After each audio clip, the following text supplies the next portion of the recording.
The government of Guyana, through the Guyana Rice Development Board, has donated 6 containers of rice to hurricane-ravaged Cuba.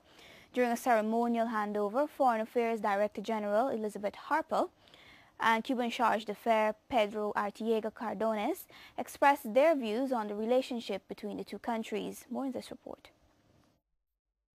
Guyana has extended a helping hand to the government and people of Cuba, which was recently hit by a series of hurricanes. Through the Guyana Rice Development Board, government has donated 6 containers of rice, which are expected to be shipped to the Cuban capital of Havana later tonight.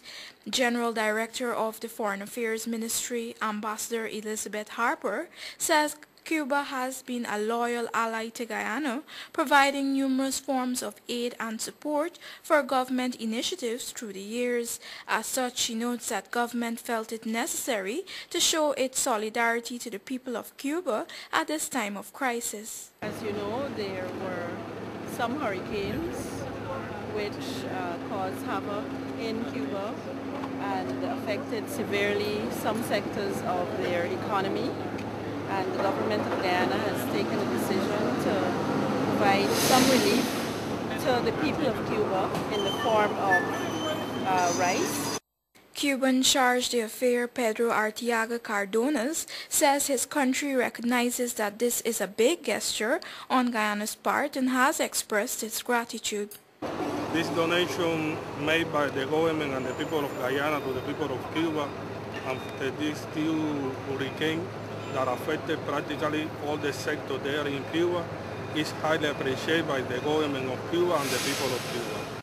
He notes that Guyana has shared a strong diplomatic relationship with Cuba since 1972 and has signaled Cuba's commitment to strengthening this drive. And now Guyana is demonstrating again how the solidarity could be and how the future could be in this world. For a better world, this gesture of solidarity, this effort that Guyana is doing to help Cuba in this difficult moment that we are facing, we really appreciate very high. Cardones has also lauded government for its support in ending the trade embargo with the United States. Reporting for the 6 o'clock news, I'm Shardalal. Thanks for staying with the NCN 6 o'clock news. The Private Sector Commission is calling for the establishment of a National Search and Rescue Council to respond to events of aerial and water mishaps. Chairman of the Private Sector Commission, Captain Jerry Gavayo, issued this call today in light of the recent Corentyne River mishap and the aircraft that went missing Saturday last. Edward Lane reports. Earlier this month, a speedboat operating between the Guyana and Suriname crossing capsized, claiming the lives of 6 persons. Meanwhile, on Saturday, an American aircraft went missing in the interior. These 2 events have raised many questions, including the need for better search and rescue systems. We need to set up a National Search and Rescue Council that is chaired by maybe the Prime Minister, with people like the Police Commissioner, the Chief of Staff, and the head of the Fire Service, and the Ministry of Health, and the private sector, and the Civil Aviation Authority, sitting there and planning and looking at all the possibilities and what is it do we need? What do we need to do in case these emergencies? What is the protocols? And then what is the resources we need to bring to the table? And we need to exercise those systems. Gavaya says whenever these mishaps occur, it is not always the case that all on board would die, pointing to the aircraft accident last year when a woman and her 5-year-old son survived. We only raise this issue as a topical national issue every time we have an emergency. And then a month afterwards we forget about it, and the same thing happens over and over. And I hope now that we'll take it serious and try to move it forward. Gavaya claimed that several meetings regarding a search and rescue council were held with Transport Minister Robes Ben, and proposals were submitted, but to no avail. Gavaya also noted that the domestic airline services have now lost confidence in the country's search and rescue operations and have moved to set up their own. Edward Lane, the 6 o'clock news. The silence of the West Bank community was today interrupted by the sounds of gunshots, dashing bandits and subsequent heavy military patrols following a daring daylight robbery. Employees transporting the Wales estate payroll that amounted to almost $17 million were robbed by about 8 heavily armed men. Details in this report. Joint services have shot and killed one bandit while one escaped injured during a daring robbery on a GEB vehicle.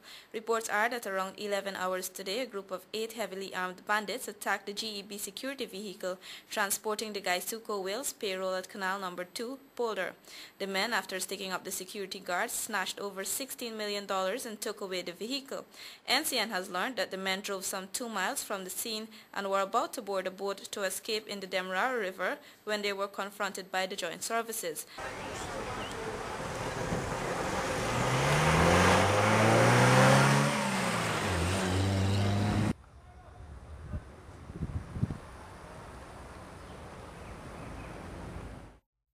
The joint services shortly after launched a massive manhunt by both foot and aerial surveillance.